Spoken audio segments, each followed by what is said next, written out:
नसल्ली अला रसूलिहिल करीम। आज का जो सबक है वो इससे क़बल इदगाम का बयान मुकम्मल पढ़ाया था। आज उस इदगाम के बयान की कुछ तफसील है। यानी मैंने बताया था इदगाम की तारीफ़, एक हर्फ दूसरे में दाखिल हो जाए तो उसे इदगाम कहते हैं। फिर सग़ीर का बताया था कि पहला हर्फ साकिन हो दूसरा मुतहर्रिक हो तो उसको सग़ीर कहते हैं। मिसलैन दो एक जैसे हर्फ हों। तो अब मैंने अलिफ से लेकर या तक देखा कि कौन सा हर्फ एक जैसे दूसरे हर्फ में दाखिल हो रहा है। तो अब सबसे पहले देखते हैं पूरे कुरान पाक में मिसलैन यानी दो एक जैसे हर्फ हों, पहले बा बाद में बा, पहले दाल बाद में दाल। तो इस इदगाम को पूरे कुरान पाक में जिस पैराए में देखा जाएगा वो इस अंदाज में देखा जाएगा कि अलिफ के बाद तो अलिफ आ नहीं सकता, बा के बाद बा। जैसे फ़क़ुल नज़रिब बिअसा, फ़क़ुल नज़रिब बिअसाका। अब बा के बाद बा आया तो लिहाजा एक हरफ दूसरे में दाखिल हुआ तो इदगाम हुआ। पहला साकिन दूसरा मुतहर्रिक है तो सग़ीर हुआ। दोनों एक जैसे हैं तो मिसलैन हुआ। तो याद रखिए मिसलैन दो एक जैसे हरफों का जहाँ भी इदगाम हो वो हमेशा ताम ही होता है, नाक़िस नहीं होता। ताम का मतलब होता है कि पहला हरफ दूसरे में पूरा दाखिल हो जाए, पहले की कोई भी सिफ्त बाकी ना रहे, यानी दोनों एक साथ बराबर के मुशद्दद अदा हो जाए और हों भी दोनों एक जैसे। तो लिहाजा अलिफ के बाद अलिफ नहीं आ सकता, बा के बाद बा आया है कुरान पाक में, जहाँ कहीं भी आए तो आप उसका इदगाम करें। इसी तरह ता के बाद ता, वो बेहद तिजारतुहुम, ता के बाद ता आया। इसी तरह सा के बाद सा नहीं आ सकता, जीम के बाद जीम नहीं आ सकता, हा के बाद हा नहीं, खौ के बाद खौ नहीं, दाल के बाद दाल आया है। जैसे क़द दख़लू, दाल के बाद दाल आया तो ये इदगाम हुआ, इदगाम सग़ीर मिसलैन ताम।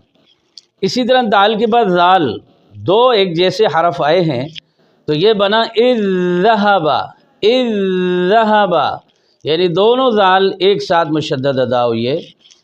और दाल के बाद आता है हुरूफ तहज्जी की तरतीब के एतबार से रॉ, और रॉ के बाद रॉ आया है वज़्कुर रब्बका, रॉ के बाद रा आया, इदगाम सग़ीर मिसलैन ताम हुआ। इसी तरह ज़ा के बाद ज़ा नहीं है कुरान पाक में मिसलैन वाला इदगाम। सीन के बाद सीन नहीं है, शीन के बाद शीन नहीं है, सौद के बाद सौद नहीं है, लौद के बाद लौद नहीं है, त्वा के बाद त्वा की मिसाल भी नहीं मिलती, ज़्वा के बाद ज़्वा भी नहीं। हाँ, आइन के बाद आइन है, तस्तति अलैहि। इसी तरह कुरान पाक में और कई अल्फाजों में आइन साकिन के बाद आइन आता है तो इसका इदगाम हुआ, इदगाम सग़ीर मिसलैन ताम इसका नाम हुआ। तो आइन के बाद गैन नहीं आया, फ़ा के बाद फ़ा आया है, फ़ला युसरिफ़ फ़िल क़त्ल। इसी तरह क़ौफ़ के बाद क़ौफ़ नहीं आया, काफ़ के बाद काफ़ आया है। जैसा कि उसकी मिसाल तो मैं नहीं लिख सका, लेकिन चले मैं अब ज़बानी बता देता हूँ। युदरिकुमुल मौत, युदरिकुमुल मौत, यहाँ युदरिक अलग है, कुमुल अलग है। तो पहला काफ दूसरे काफ में दाखिल हो गया तो माजरत खा उसकी मिसाल बोर्ड पर नहीं लिख सका। युदरिकुमुल मौत, काफ के बाद काफ। अब इसी तरह लाम के बाद लाम आया है, अल्फाजों में भी होगा, लिहाजा अब एक ही लफ्ज़ से, बहुत मुबारक लफ्ज़ से अल्लाहु, लाम का लाम में इदगाम हुआ है तो ये भी इदगाम सग़ीर मिसलैन ताम हुआ। आगे मीम है, मीम के बाद मीम आया, क़ुलूबिहिम मरज़ुन, तो ये नाम भी इदगाम सग़ीर मिसलैन ताम हुआ। मीम के बाद नून, नून के बाद नून आया कुरान पाक में, इसका भी इदगाम सग़ीर मिसलैन ताम हुआ। नून के बाद आता है वाव, वाव का वाव में इदगाम हुआ है। याद रख लेना, वाव लीन के बाद वाव मुतहर्रिक है तो इदगाम होता है। واو مدہ کے بعد واو متحرک آئے تو ادغام نہیں ہوتا، لہذا واو لین کے بعد واو متحرک ہے تو اس کا آپس میں ادغام ہوا ہے۔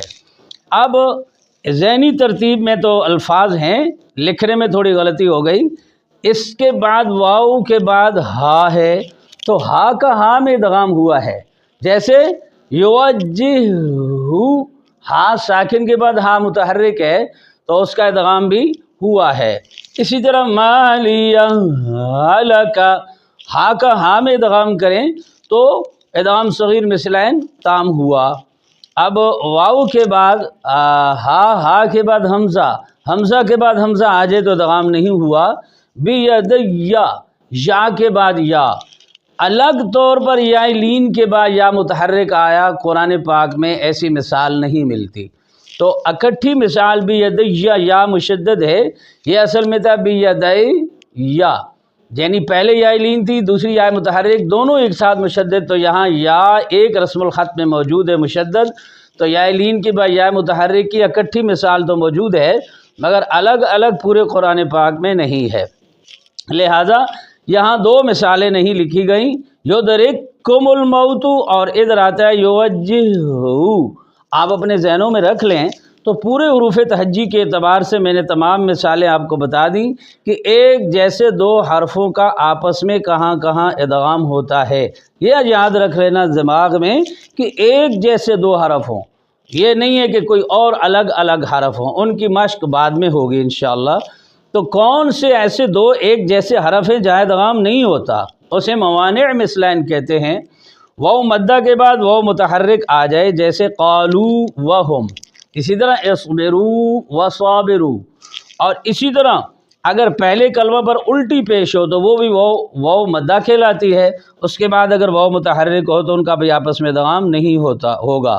اور یا مدہ کے بعد یا متحرک آ جائے جیسے فی یومن تو ادغام نہ ہوگا، جیسے یہاں میں نے آپ کو بتا دیا فی یومن، تو واو مدہ کے بعد وہ متحرک آ جائے یا مدہ کے بعد یا متحرک آ جائے، یہ مثلین تو لگتے ہیں مگر ادغام نہیں ہوتا۔ البتہ واو لین کے بعد واو متحرک آ جائے یا لین کے بعد یا متحرک آ جائے، اس کے بارے میں نے بتایا قرآن پاک میں یا لین کے بعد یا متحرک الگ الگ دو کلموں میں نہیں ملتے بلکہ یا مشدد اکٹھا لکھا ہوا ہے، اس میں بھی ادغام صغیر مثلین تام ہوا، تو لہذا مثلین کی تمام باتیں آپ تک میں نے پہنچا دیں، کہاں ادغام ہوتا ہے اور کہاں نہیں ہوتا، صرف اور صرف مثلین کو سامنے رکھنا ہے، دو ایک جیسے حرفوں کو۔ اللہ تعالی عمل کی توفیق دے، وما علینا الا البلاغ۔